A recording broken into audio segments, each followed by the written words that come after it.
Welcome to the November presentation of the Squirrel Hill Historical Society. No. I'm getting cued. Okay. Let's see. I'm Helen Wilson, Vice President, and our President, Jim Hammond, couldn't be here tonight, so I'll be doing the introductions. And I wanted to first start with introducing our board members. Let's see, Todd Miller is our program scheduler. He is responsible for the great programs we have. And Toby Chapman is also program scheduler. Audrey Glickman is our recording secretary and also does our video recording. She and Alex Musicant are our tech people. Rod Parmigiani is our treasurer. Tony Indovina over there is our email coordinator. So if you contact us, he's the one that the emails go to. Stanley Klein is our membership coordinator, and I didn't see him here tonight. And our other board members are Charles Suckup, right there. Todd Wilson beside him. Evelyn Young is not here, and that's everybody. A few announcements before we start. First of all, this is the beginning of our membership drive for 2026. So you can renew or join. If you join now, the membership extends till December 31st of 2026. So we go yearly. It's just easier for our bookkeeping to go from December 31st to December 31st. So information about renewing is on our website and over there on our information table. We also this year for a fundraiser are doing a 2026 calendar, which is then and now, Squirrel Hill then and now, with some really interesting pictures of how things like when the Blue Slide Park was an anti-aircraft battery, things like that. When there was a RV camp in Schenley Park. So take a look at the calendars. They're for sale for $25, which includes tax. So they're over at that table. I do want to wish all the veterans in the room. I don't know, saying Happy Veterans Day sounds a little odd to me. We respect and thank you for your service. Absolutely necessary. Our next talk in December is the ABCs of Pittsburgh Aviation by Brian Butko and Sue Morris. And this is a talk that focuses on Bettis Airport, which has an incredible history of its own, and also early aviators. Did you know there might have been an airport in Schenley Park, for example? So it'll be a really good talk. So I hope to see you next time. Let's see. Our big news is we're moving to the JCC in January. So the first talk will be about the JC, and it will be in the Levinson Hall. There's information about the move in our newsletters and in our website. It'll be better because you won't have to do the chairs. We won't have to set up the equipment. Parking is going to be a little different because we won't have the access to the free parking here. But there's plenty of free parking on the streets. There's 2 lots. So that shouldn't be a problem. So anyway, we'll see you in January there. There's 2 other events that I wanted to mention later in November that I think are important. They're not Squirrel Hill Historical Society events, but they're community events. One is on the 19th, down in Hazelwood is a holiday mingle. The Squirrel Hill Urban Coalition and Hazelwood and Greenfield get together each year to have the neighborhoods start to interact with each other. So we've been working that fair for 3 years, two or 3 years now, and it's a lot of fun. There's booths, there's food, there's games, there's we set up a table to talk about Squirrel Hill Historical Society. Squirrel Hill Urban Coalition comes. Hazelwood people come. Greenfield Community Association. So if you can come, there's some flyers over there with information about that. Second thing is the next day on November 20th is the Zone 4 Public Safety Meeting, which is at the JCC. That's from 6:30 to about 8.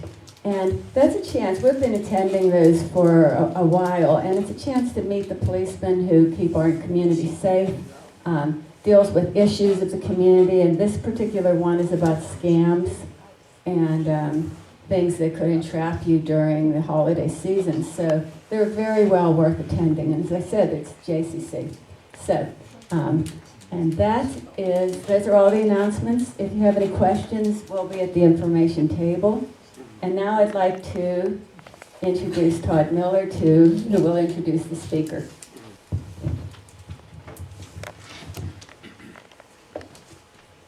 Thanks, Helen, and good evening, everyone. I'm pleased to introduce our speaker, Mark Fatla, an author who, if he looks familiar, it's because he was here last year, a year ago, July, talking about his previous book, and you didn't learn your Historic Ballparks. And you didn't learn your lesson. That's right. Some of us are slow learners.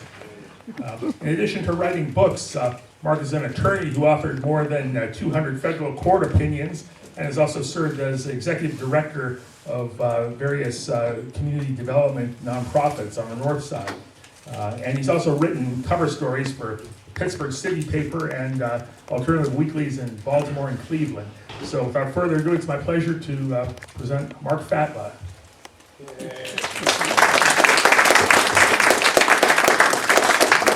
All right, thanks, Todd. All right, we're gonna see how this works. I'm generally large and loud, and so I'm not used to working with a mic, but I want you all to hear. So if you have any trouble, start waving frantically. And no pressure on me. This is the kickoff to the organization's membership drive. So this, I hope, doesn't ruin your membership rolls. But anyway, and thank you to all the folks wearing black fedoras, because on the north side, if you're on the north side or at a ball game and you see a large man in a black hat, it's probably me. In fact, some people simply refer to me as the hat, or some people refer to me as the expletive hat. Those are mostly elected officials. But anyway, so if you do see a large man in a black hat, that's me. But we'll get rid of that for the rest of today. The talk is Pittsburgh's historic stadiums and arenas, and it'll focus on the pro football, hockey, and basketball venues in Pittsburgh. And that's me. I'm Mark. All right. It's based on the book that I wrote, came out in March of this year, titled, oddly enough, Pittsburgh's Historic Stadiums and Arenas. The one thing it's not about, at least tonight, it's not about the baseball parks. That's the first book I wrote, and I talked to you last year about it. There's a short chapter at the beginning of the new book that covers a summary of the ballpark history. It includes some photographs that weren't in the first book. But if you really want to know about Pittsburgh's baseball parks, you want the first book from 2023, and I have copies of it here as well as the new book. The other thing that this is not about is the great players or championships or, the great teams. There's plenty of other books for that stuff. So you're not going to see the Super Bowl Steelers or, Mario Lemieux. This is about the venues themselves, how those stadiums and arenas were developed, constructed, adapted over time, and ultimately demolished. We'll start with football. And those are the 8 fields that have hosted professional football in the region. And you don't have to memorize that list. We're going to go over them one by one. First is Recreation Park. And this is a newspaper sketch of the park from 1892. It began life as Union Park on the north side, roughly where Pennsylvania and Allegheny Avenue meet on the north side. And it was early on the site of amateur baseball clubs and the earliest professional baseball team in the region. In 1884, the Pittsburgh Alleghenies, the franchise that became the Pittsburgh Pirates, they built this double-deck grandstand on the site, and a year later they renamed it Recreation Park. And so it holds that name from 1885 to 1891. In 1891, the Alleghenies become the Pirates, and they moved from Recreation Park to Exposition Park, which we'll talk about in a minute. That leaves Recreation Park vacant in 1891, and in 1892, it's leased by the Allegheny Athletic Association, usually called the 3As. Not AAA, that's West Penn AAA, that's the cars. That comes much later, after the invention of the automobile. But the 3As, basically a fraternal group that's focused on athletics. So they have an amateur baseball and football team, they have cycling races, they have track and field meets like Olympic style events. And so they rent the vacant ballpark in 1892 for all their different activities. Now, the key to them is in 1892 they play a game against their big rival, a football game, against the Pittsburgh Athletic Club. And they play to a scoreless tie in September of 1892. And they schedule a rematch for November 12th, so it's tomorrow, 133 years ago. And they played this rematch against the Pittsburgh Athletic Club. And both 3As and the PAC are looking for an edge in this rematch. And they're looking to sign some ringers. They want to improve their clubs. Well, the best guy, the best football player in the country is this fella, William Pudge Heffelfinger. You couldn't make that up. I mean, that's like a Dickens name, right? Heffelfinger. And he doesn't look all that pudgy to me. But Pudge Heffelfinger was a college football player at Yale and was widely acclaimed as the greatest college football player in the country. He comes into town, sets himself up in a hotel room downtown, and proceeds to entertain offers from the Pittsburgh Athletic Club and the 3As to play in their rematch. He finally settles with the 3As, and the Allegheny Athletic Association agrees to pay him $500 to play in one game in 1892. Just an astonishing sum by any measure. So Pudge turns out to be worth every penny. They play the game, Pudge causes a fumble, scoops up the loose ball, runs it into the end zone, and creates the game's only score. And the Alleghenies win by a score of 4-0 because the touchdown is only worth 4 points at that time. And they win the game, and even after they paid him $500, they make a profit of $700 on all the ticket sales because Pudge is such a big draw and this rivalry between the two teams is so big.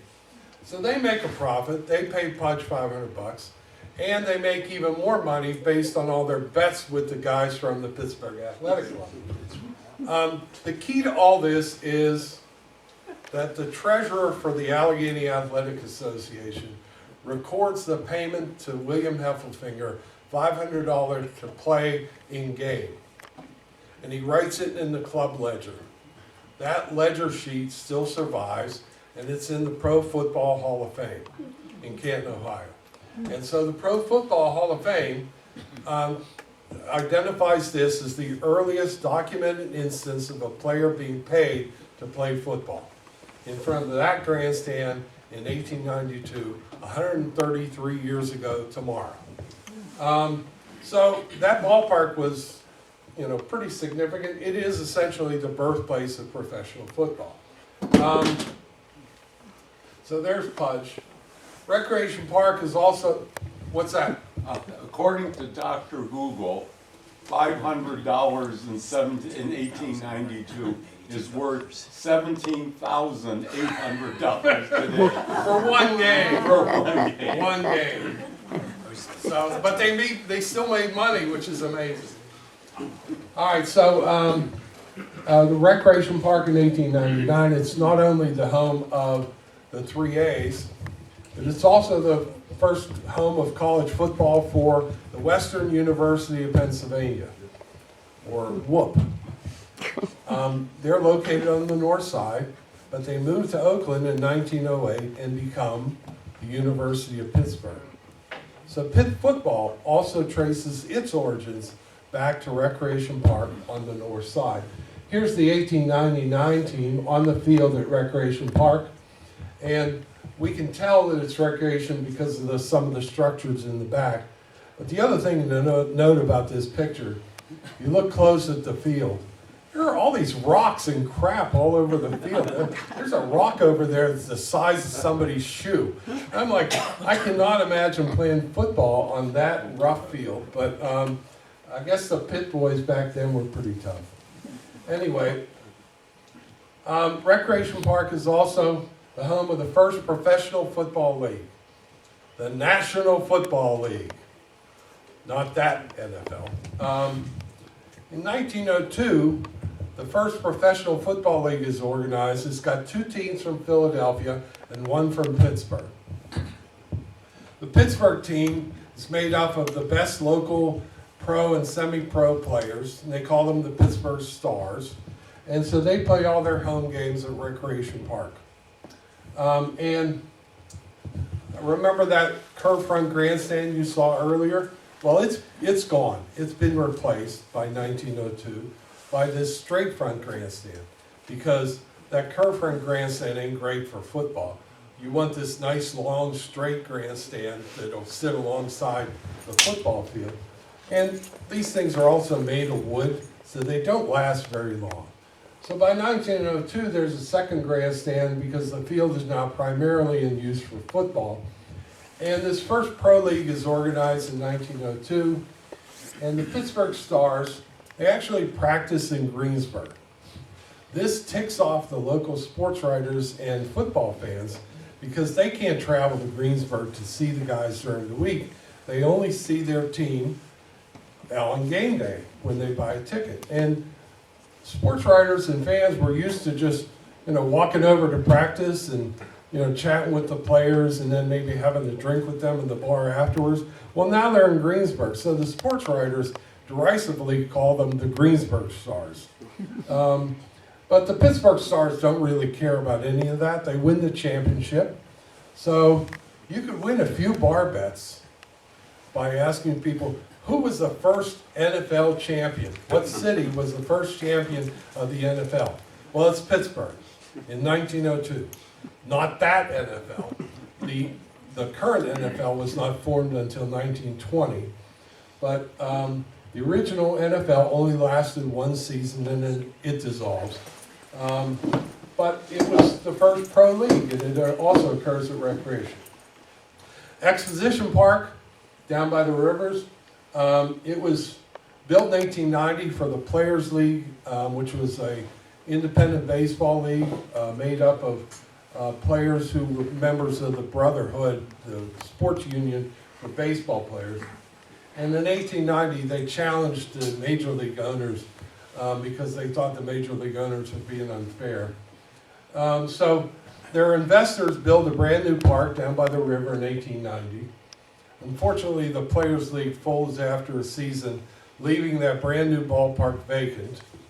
And so the Pittsburgh Alleghenies up there in that lovely little curved front grandstand, they look down and go, oh, there's a brand new ballpark down by the river. So they move into Exposition Park in 1891. And that's why the Recreation Park becomes available to the 3As. Exposition is also home to early pro football teams from 1893 through the 1900s. This is the center point of pro football in the country. All the earliest professional teams are located here on the north side of Pittsburgh. We had, as you saw from Pudge, the first pro player We had the first fully professional team, the first pro team owner, and the first professional league, all located at Recreation and/or Exposition Park on the north side here in Pittsburgh. So Pittsburgh was the birthplace of pro football. This is Exposition Park in 1960. This is courtesy of Tom Powers from the Lawrenceville Historic Society. Exposition Park survived into at least 1960. We're not sure when the grandstand and all was demolished. The field itself is in use into the 1920s. But the key to this image is Tom was beginning to wonder about the neighborhood that Art Rooney lived in. And you'll see number 5 is Exposition Park. And number 8 is Dan Rooney's bar. That's Art Rooney, the chief, that's his father.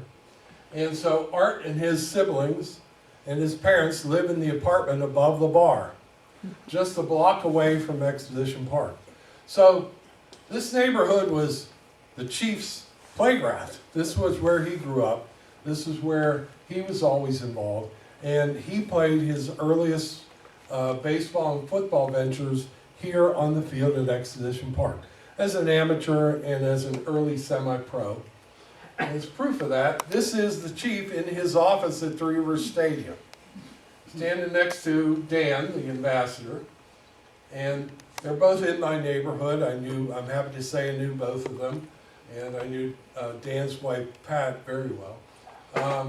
But on the wall behind Art's desk is a panorama photo of Exposition Park, as a reminder to him and everybody who came to see him that that's where he got his start in both baseball and football. It's where he got his start in sports, was Exposition Park.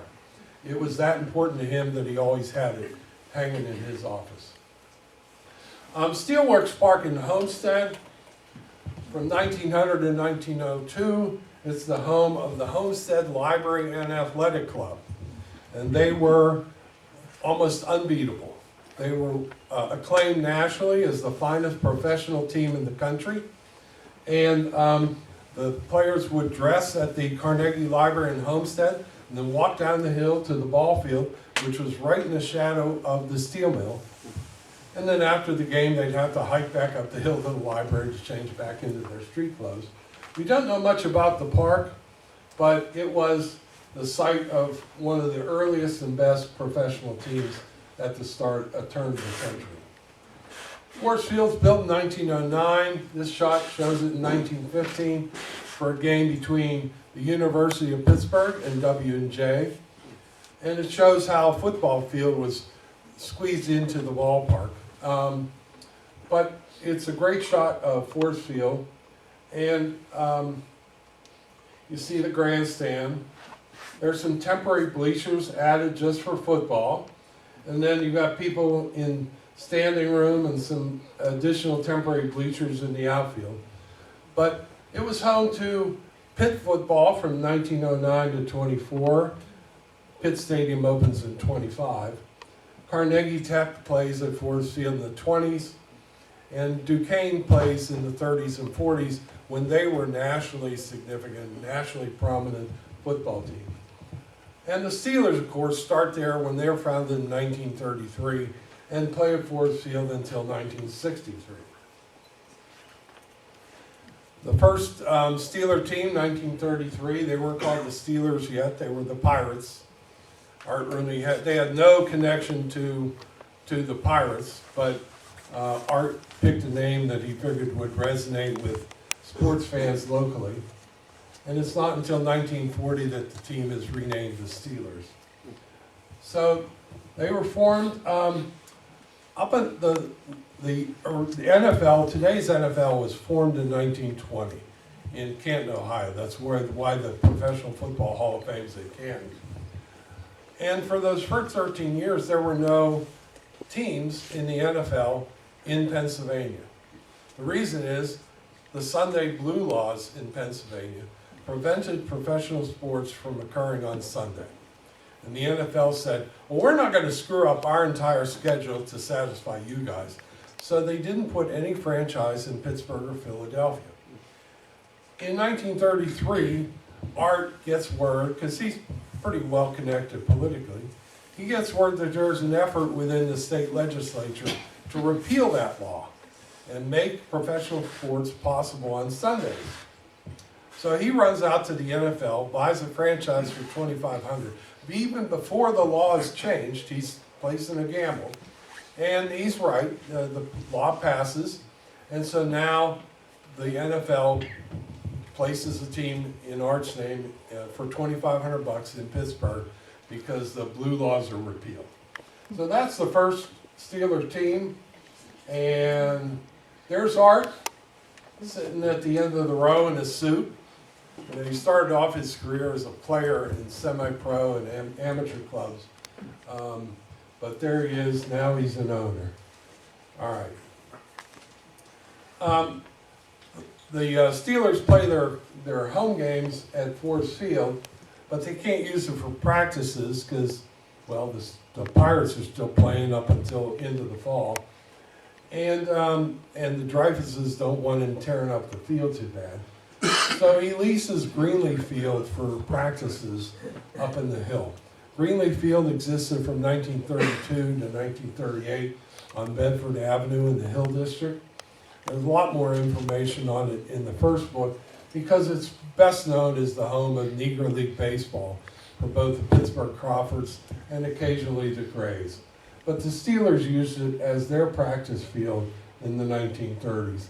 And you can see it here laid out for football. Here's an aerial from the 1940s of Forbes Field, and it shows you how a football field gets laid out on a baseball field. The geometry doesn't work. You basically got a triangle and a rectangle. And it really doesn't, the ball field doesn't work for football. Look at all these people in the grandstand. They're all behind the goal line. And if you're over here and you're trying to watch the action at the other end of the field, you're like 150, 200 yards away. Even the bleacher seats here are a long way from the field. And you can see not a lot of people in that bottom corner. Reason is the stands project out in the grandstand and they can't see this end of the field, so nobody's sitting down there.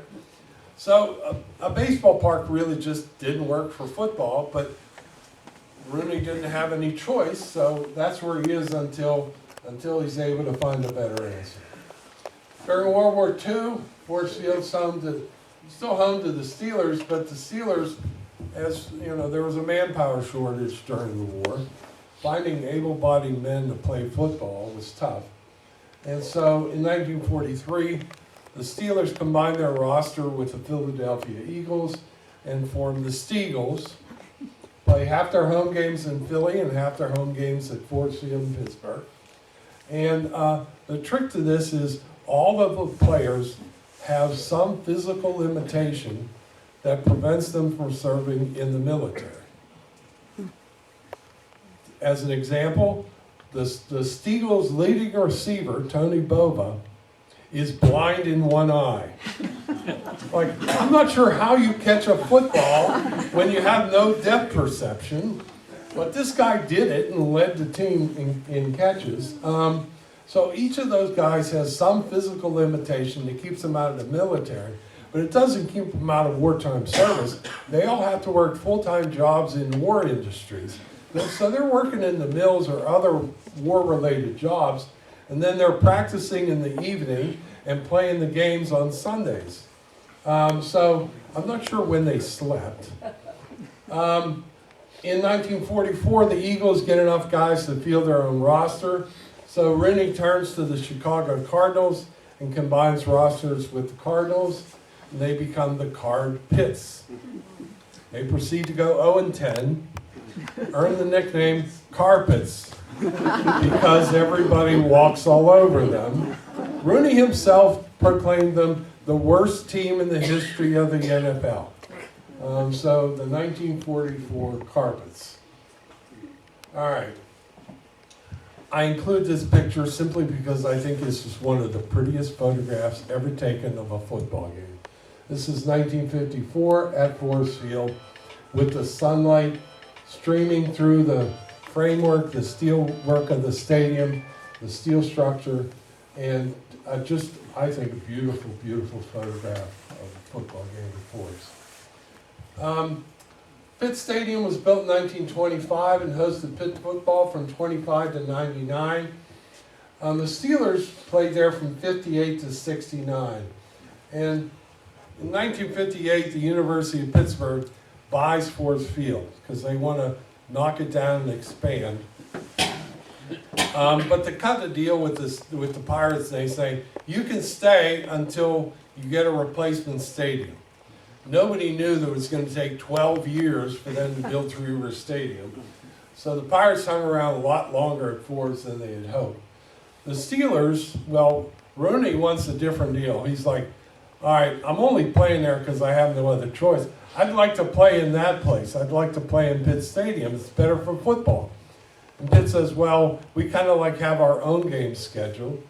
But they work out a deal where basically Rooney plays half his home games at Forbes Field and half at Pitt Stadium from 1958 to 1963. And then after that, he starts playing all the Steeler home games at Pitt Stadium until 69 when Three River Stadium finally opens in 70. This is an aerial shot in 1945 of Pitt Stadium.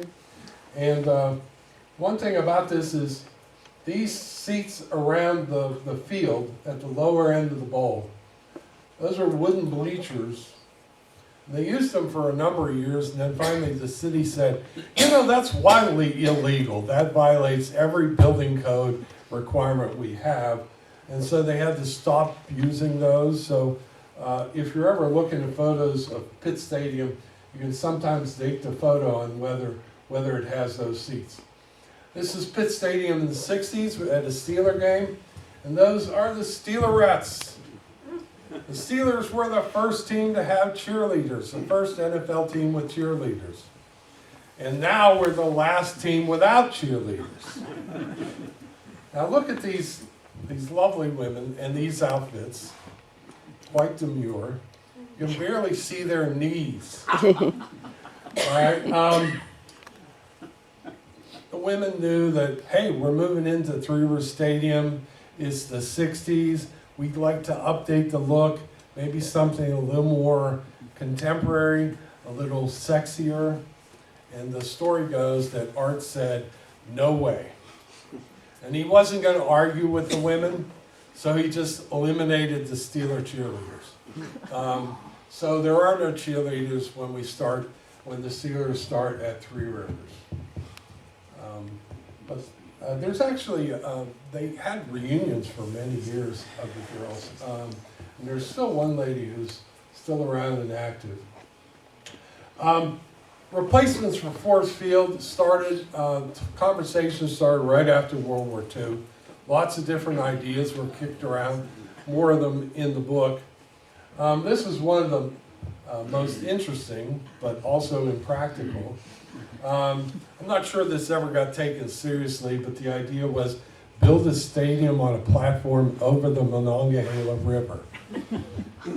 Now, somebody went to the level of producing postcards of this to promote this idea in the 50s.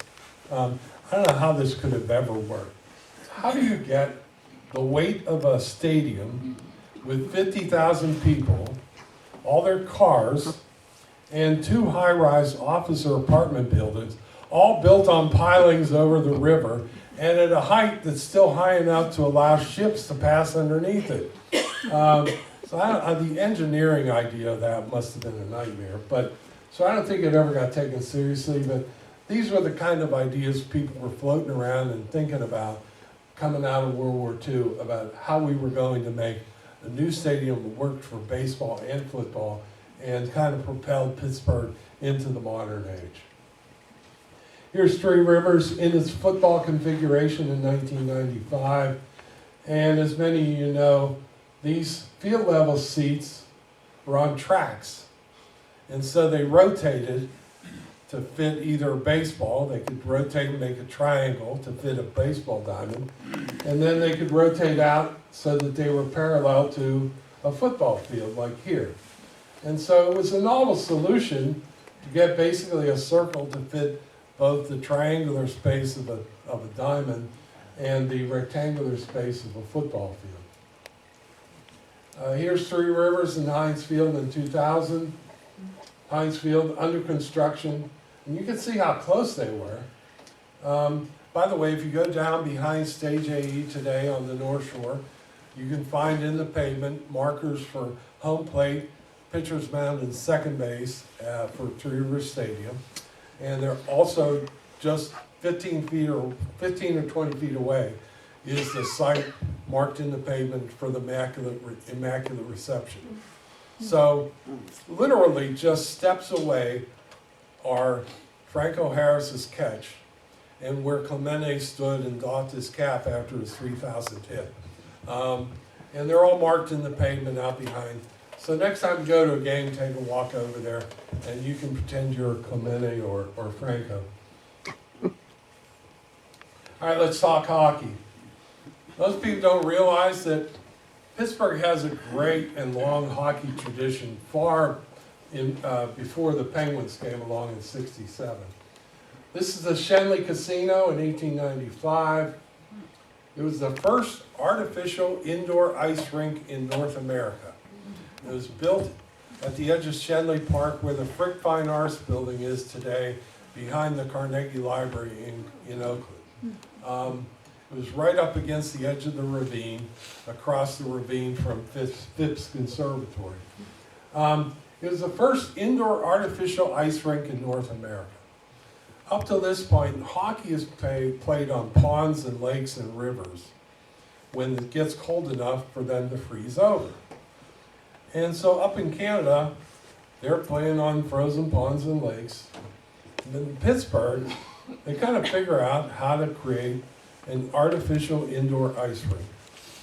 And they built the first one, and what a glorious building this was. Look at this thing. I mean, 18-foot Palladian windows, 1,300 electric lights, which at that time was a huge deal. It was just gorgeous. Here's the interior, and you can see how beautiful it was. Stained glass in the windows, a lot of woodwork and the columns holding up the mezzanine. This, by the way, is the first image of hockey in Pittsburgh, 1895, inside the Schenley Casino. It's the earliest known hockey image in Pittsburgh. The casino is a marvel. Unfortunately, it uses pipes. They lay pipes, then cover it with concrete. Then they pump ammonia through the pipes. It freezes the concrete and they float some water on top of that, and it freezes the water and creates the ice surface. Unfortunately, the ammonia leaks from the system, and 18 months after the building opens, the ammonia leak causes a fire. The fire grows and ultimately causes the storage tank for the ammonia to explode catastrophically.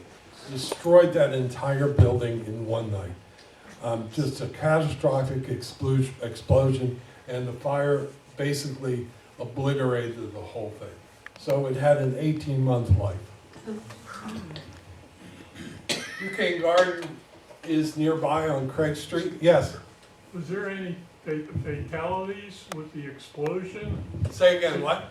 Was there any fatalities? No, nobody was hurt. Are there any fatalities? No, nobody was hurt. So Thank you. that much is good. But yeah, $500,000 to build it, and it was gone in 18 months. Craig Street had a trolley barn. They were looking for a replacement for Schenley Casino.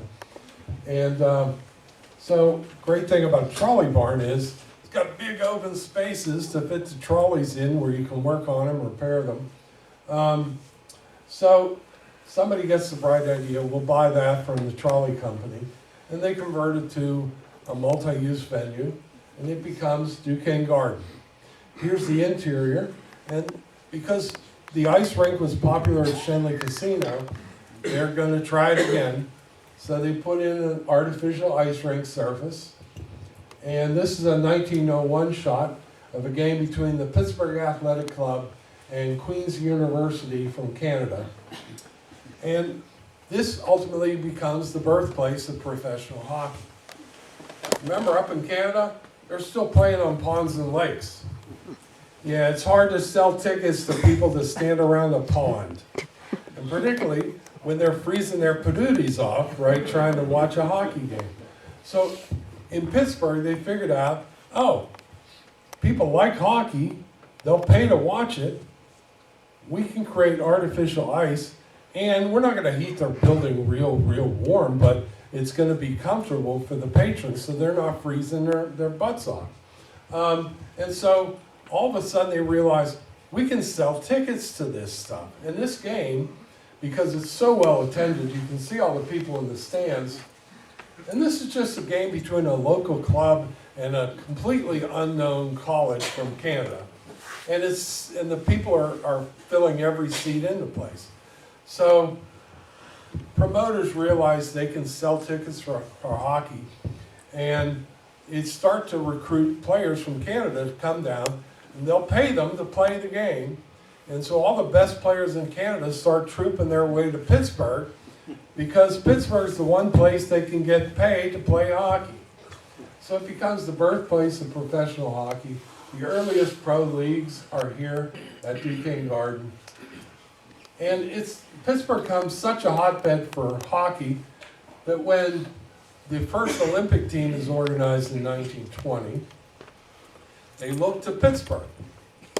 And they asked this guy in the middle, Roy Scully, who manages the Duquesne Garden, to organize the first Olympic hockey team.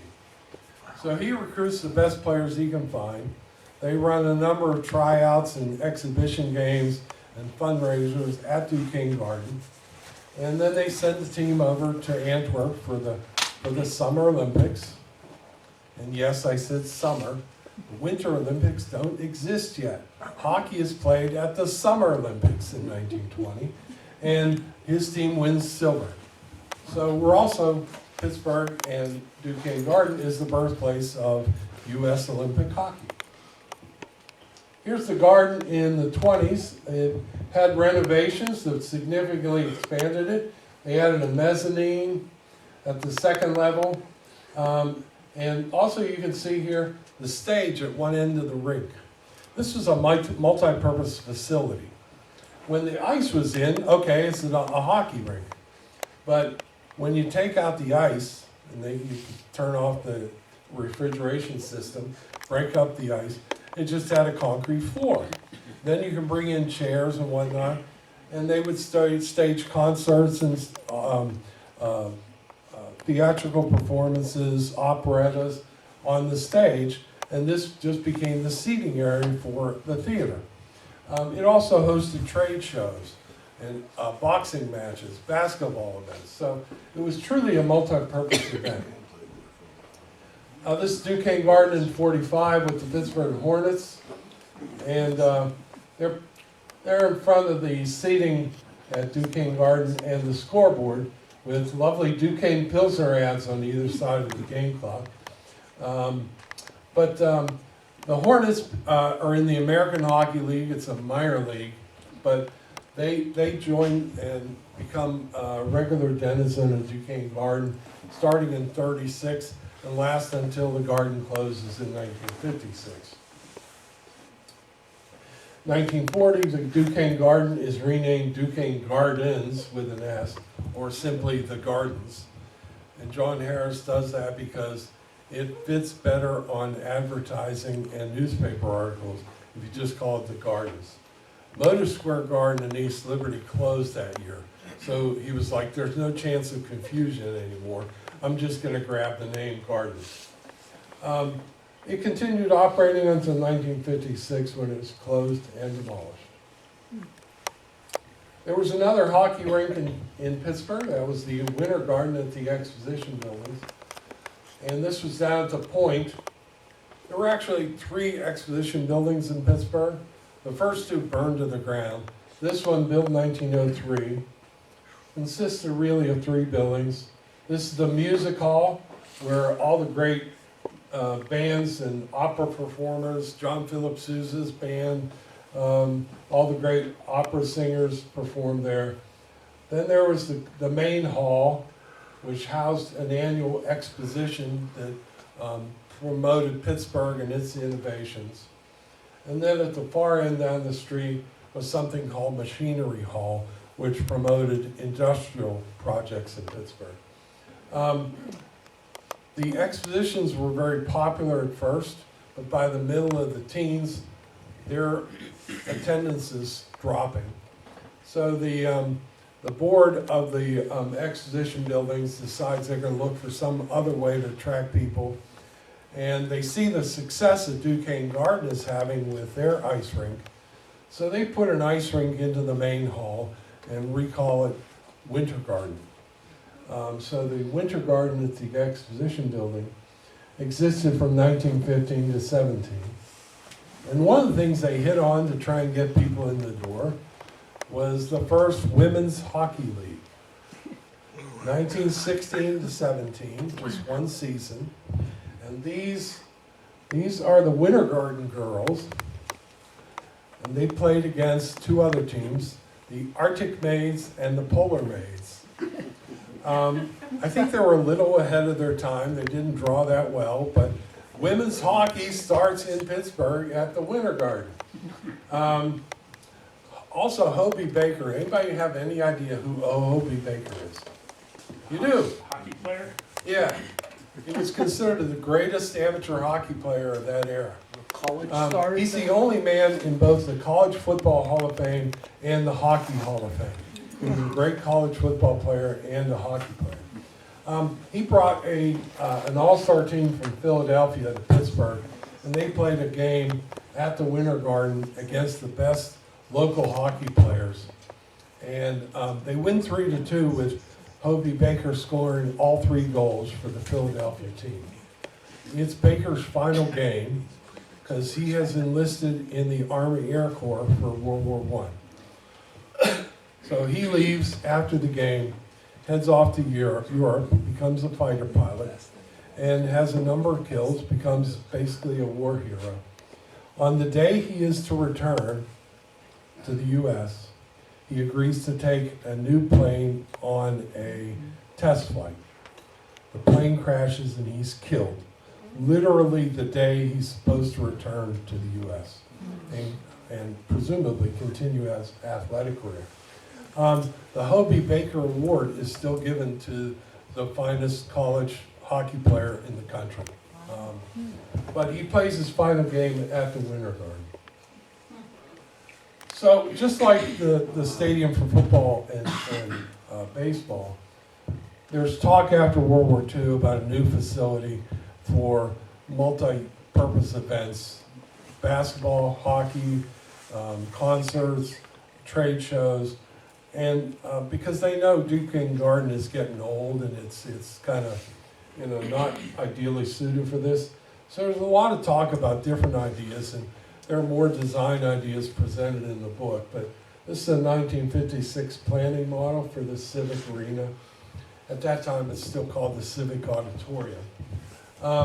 But the only thing built out of this model is the arena and one apartment tower. There was supposed to be an opera house, a concert venue, a museum, all these other structures that were supposed to be part of this big new cultural center. The only thing that ever got built was the arena and one apartment building. Wasn't there a hospital too? Not as part of that plan. That came later. So here's the arena in the 1960 design drawing, showing how the whole thing fit into that dome. And I mean, we tend to forget now how truly amazing this thing was in 1960.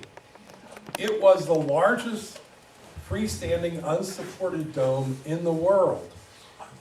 And it held that title until the Houston Astrodome opened in the mid-60s.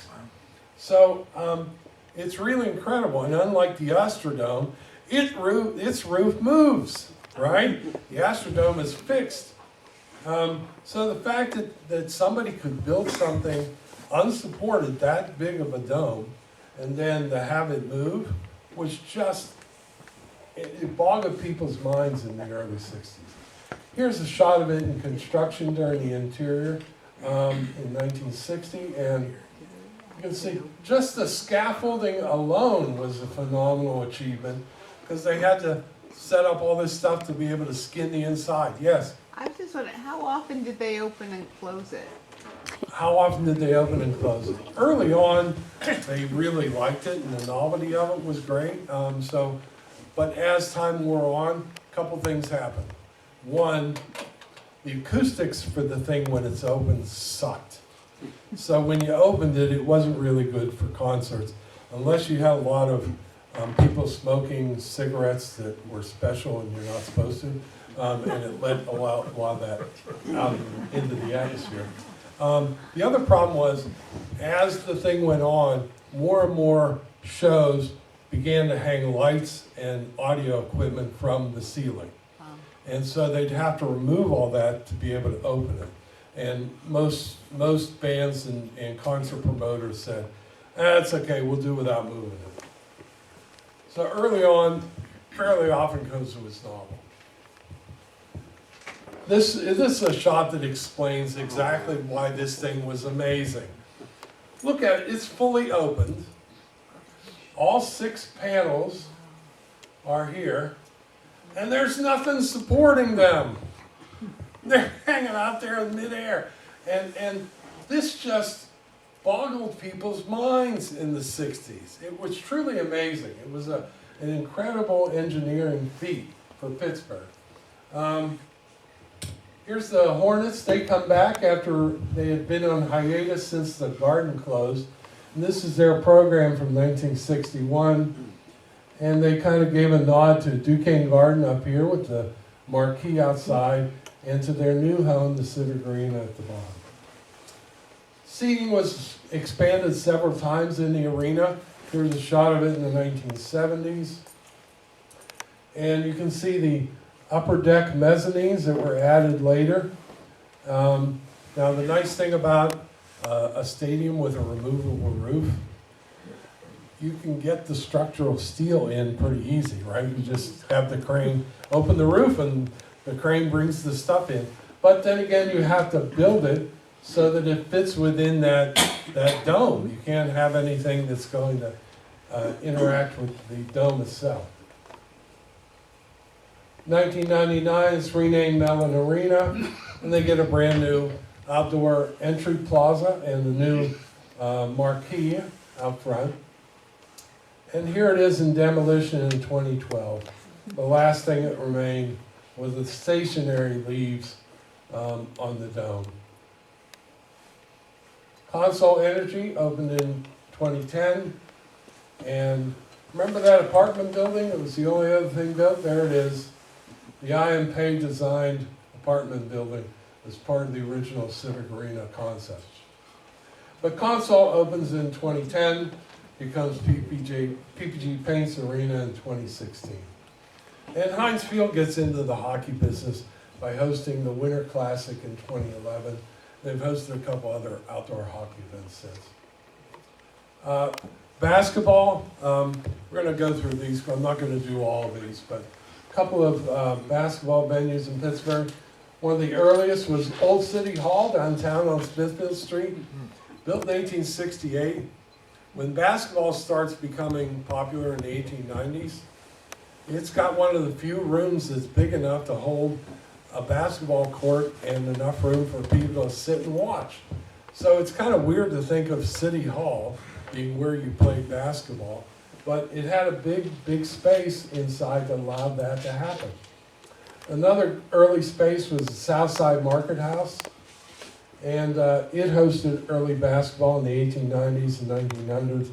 Got it by a fire in 1915. It's still there. It was rebuilt and still exists as a city rec center on the south side. Early black basketball teams, often called Black Fives, get 5 men on the court at any one time. So they're often referred to as Black Fives. They didn't have a league. They played as pros or semi-pros, and they played independent schedules against other teams locally. One of their early homes was the Washington Field House in the Hill, and it was demolished in the 50s for the Civic Arena. Another big home for black basketball was the Union Labor Temple in the Hill District. It's also gone. And from 1920 to 1924, it was a 4-year run for the Loendi Club in the Hill. They were for 4 straight years considered the world's champion colored basketball team. They were a real powerhouse. Teams traveled from all over the country for a chance to play in Loendi and try their hand at them. They also played a lot of games against white clubs, and always drew very well. Amazingly, this building had a space for a basketball court that seated 6,000 people.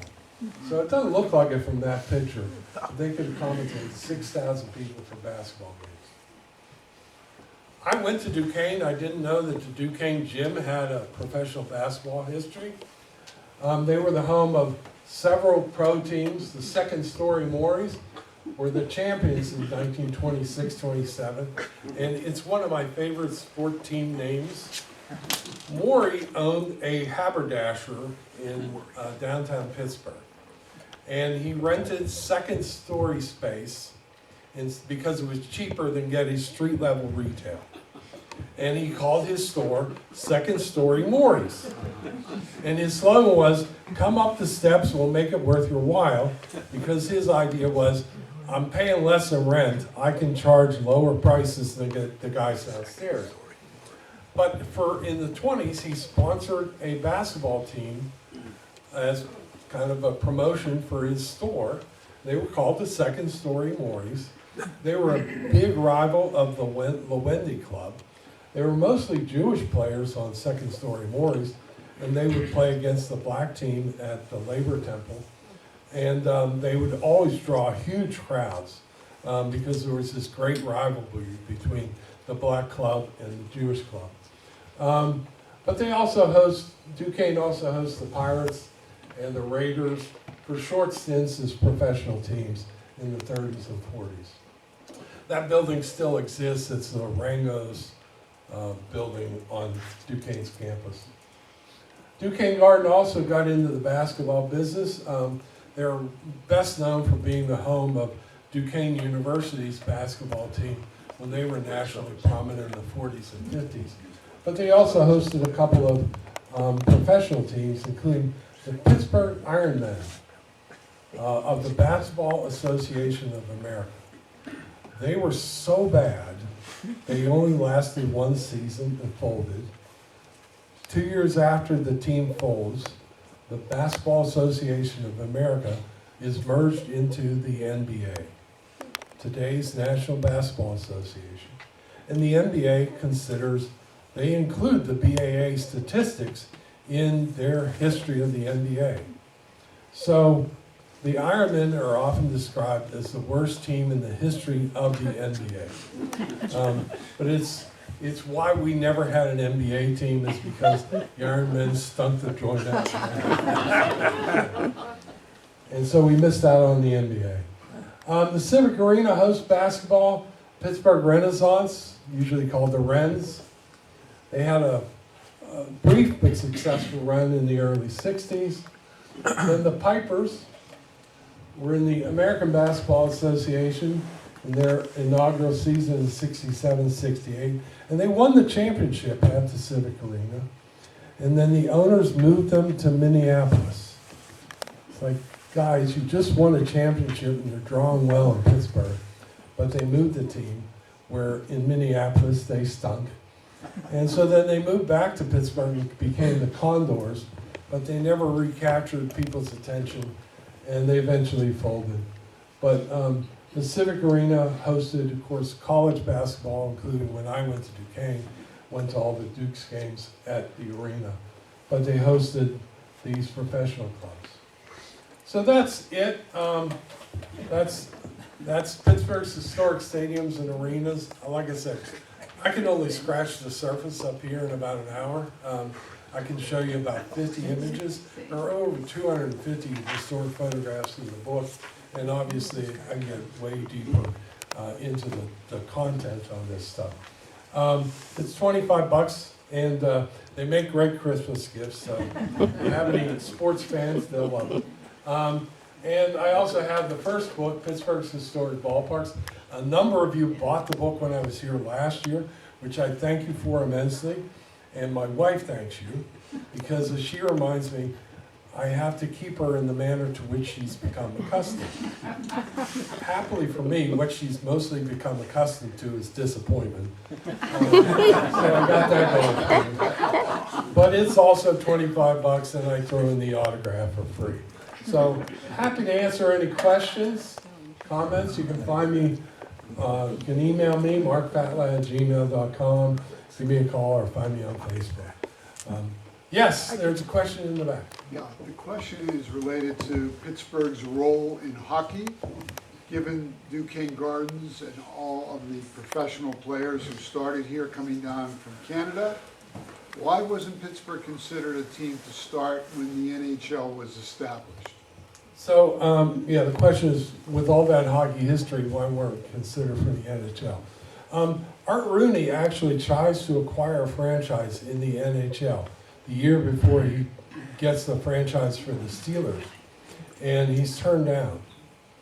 And it may have been because one of his partners was a well-known New York gambler, and apparently the NHL didn't like the guy. But we get passed over partly because our time as the center of hockey has a fairly short life. Because after a while, everybody else starts to catch up on this idea of indoor rinks, and Canada starts creating their own leagues and their own hockey rinks, and so we're no longer unique. When we started off as Duquesne Garden and Schenley Casino, we were the only ones in the business who could provide that. People start copying it, and we're no longer unique. By the 1920s, the NHL comes along. We do have a short-lived NHL club that played at Duquesne Garden, but it doesn't last. So, yes. You mentioned trying to incorporate football into baseball fields. Yeah. And I attended the Chicago Bear game in Wrigley At Wrigley, Field. yeah. And I do remember, I think it was the north end zone. Of course, it's a curved wall. Part of the north end zone was right next to the outfield wall. And I remember one of the players catching a lead pass and smacking Smacking into the wall, yeah. Recreation Park, when it was hosted football, they actually had to shorten the field because they couldn't fit a standard football field within the baseball, so they had to shorten the field to play football at Recreation Park. When Forbes Field is built, Barney Dreyfuss hated home runs. He loved singles and triples. He liked the action. He thought home runs were boring. So he built this huge ballpark at Forbes Field. And so it's hard to hit the ball out of the field. The side benefit of that is there's actually room to fit a whole football field in Forbes Field. So it's not quite as bad as Wrigley because it's just bigger space. Yeah. Never a no-hitter in Forbes Field. Right. Partly because of that. That's because Dreyfuss wanted action. Big field. Yeah. Yes. Well, what was the precise location of Duquesne Gardens? What was the Duquesne Garden was right across on the side of St. Paul's Cathedral, right across Craig Street from the cathedral. And then for years after it was demolished, it was the site of Stouffer's restaurant. So it's on Craig Street, just off of Fifth Avenue. But if you stood on the side of St. Paul's, look across the street, you'd be looking at the site. The University Square Apartments might be. What's that? Where the University Square Apartments may be. Okay, University Square Apartment. In Park Plaza. Yeah. Yeah, 120. Any other? Yes? Duquesne Gardens was the home of one of the great fights in boxing, Joe Louis, Billy Conn. Billy Conn almost beat Joe Louis, and he got a little cocky in the last round. So yeah, Duquesne Garden, there's a whole nother book, it's not my area, but there's a whole other book about boxing venues in Pittsburgh. There are pictures of Forbes Field with a boxing arena set up, and they hosted a lot of major boxing events. Duquesne Garden hosted boxing, Motor Square Garden in East Liberty hosted professional boxing. So there's a whole other book to be written about boxing venues. I had to kind of draw the line somewhere, so I did it with football, basketball, and hockey. Yes? For Pittsburgh being a top 10 market until the mid-60s, why didn't the NBA establish a franchise here? Why didn't the NBA come to Pittsburgh? You know, I think that's a question that people have been pondering for a long time. I don't know that basketball, I think for one thing, Duquesne basketball was so popular that it was kind of blotting out everything else. Nothing else was selling tickets. And then there were several attempts at professional clubs, none of which panned out, and so I think that discouraged the NBA. There was an offer in '60 when the Civic Arena is going to reopen. The NBA awarded a franchise to John Harris, who ran the Duquesne Garden, and he turned it down. He decided he didn't want to do it, and that's why the ABA comes in later, because they'd actually turned away an NBA franchise in Pittsburgh. There's more info on it in the book. Yes, sir. Yeah, during the NHL strike in 2005, Civic Arena was open for a tour. So I heard the story from Tom McMillan, the Penguins vice president, about the last time they opened the Dome. And it was for the movie Sudden Death with Jean-Claude Van Damme. Okay. So the engineers didn't want to open the Dome anymore because they built a bigger scoreboard that hung from wider in the ceiling, and it had to be, dropped to the floor, and all the cables detached and all the hanging lights. But also, when they built the luxury suites, they were right up against the dome itself. And so Howard Baldwin, who owned the Penguins, was producing this movie, and he said, in the movie, we want to open the dome during a hockey game. And the engineer said, don't do it, and he insisted. When it was on a February day, when it came time to close the dome again, the contraction rates between the aluminum panels of the roof and the luxury seats was different. And so when they closed the dome, they damaged the luxury seats. Oh. I hadn't heard that, but I believe it. The other reason why they stopped doing it was they hadn't done it in so long that the machinery was antiquated and hadn't been maintained, hadn't been lubricated and the like. So, yeah, it wasn't reliable. In the book, by the way, there's a picture of the control panel, which was still there when the dome was demolished. So the original control panel from 1960 was what was in use right up until the end. The last time they opened it was actually for the demolition. They moved it enough so that they could do some demo work and be able to get some equipment in, I think. But the last use was for the movie. Anyhow, thank you. Anybody else? Real quick. Yeah. The exposition building.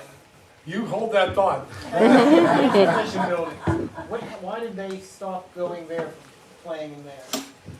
I think early on the expositions were a great novelty and a matter of civic pride, showing off Pittsburgh and all the great things it was doing. I guess after a while, it's like, oh, we've seen that, we don't need to go anymore. And like anything, it probably ran its course. So yeah, and then of course, along comes World War I, and remember all those ice rinks? Yeah, ammonia is not available to ice rinks. It's needed for the war effort. So all the ice rinks have to shut down, including the Winter Garden. And then what happens right after World War I?